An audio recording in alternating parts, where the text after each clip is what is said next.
The head of Syria's foreign-backed opposition says the group will attend the Geneva II peace talks only if there is a clear time frame for President Bashar al-Assad to leave power.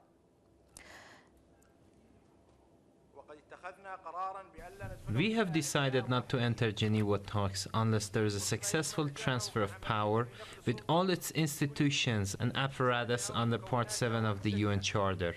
And accordingly, there will be no Geneva II without a clear understanding of this mission, accompanied with a definite timeline. Now, Jarba was addressing an emergency Arab League meeting in the Egyptian capital, Cairo. He also commented on Iran, saying the opposition does not want the Islamic Republic to be present at the negotiations. Geneva II initiative was proposed by Russia and the U.S. on May the 7th. The Syrian government has agreed to take part in the conference, but has always rejected the opposition and its foreign or regional backers' insistence on Assad's ouster. Meanwhile, Arab League chief Nabil al-Arabi says the Arab foreign ministers have been asked to provide all kinds of support for the opposition to encourage it to take part in the conference. Well, we're now going to speak to Nasir Al-Omari. He's a writer and political commentator and joining us via Skype from New York. Thank you very much for joining us here on Press TV, Mr. Al-Omari.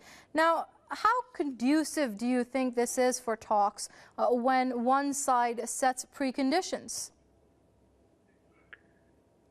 I think both the Syrian government and the Syrian armed opposition, as well as political opposition abroad, should meet without conditions. The Syrian people have suffered enough.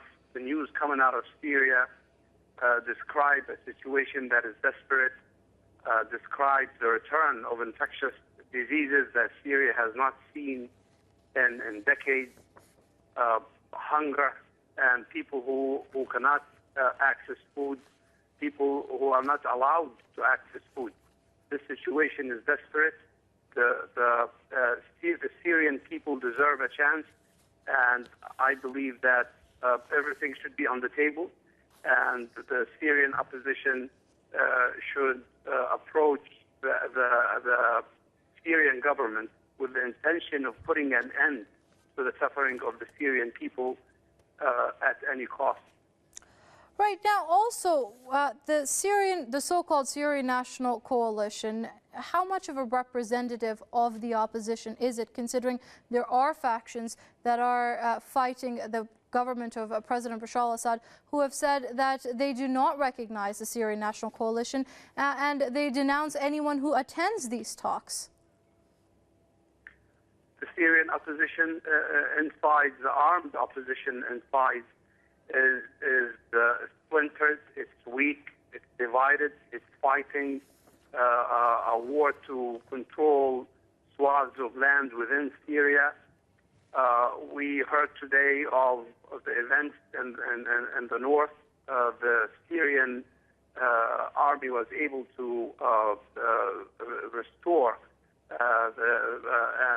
land that was occupied by the Free Syrian Army. Abroad, the opposition is even more divided, and they are being manipulated and pushed in 100 directions by various countries in the region. This situation is not conducive to peace in Syria. I believe that the international community now has to step in and curb the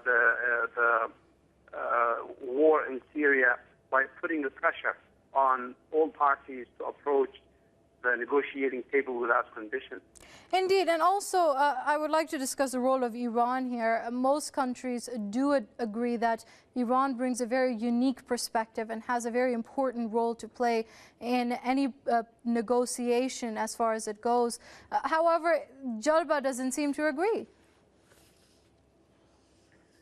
I believe Iran and Turkey are now talking about the danger of the spread of the conflict on sectarian grounds in Syria and beyond.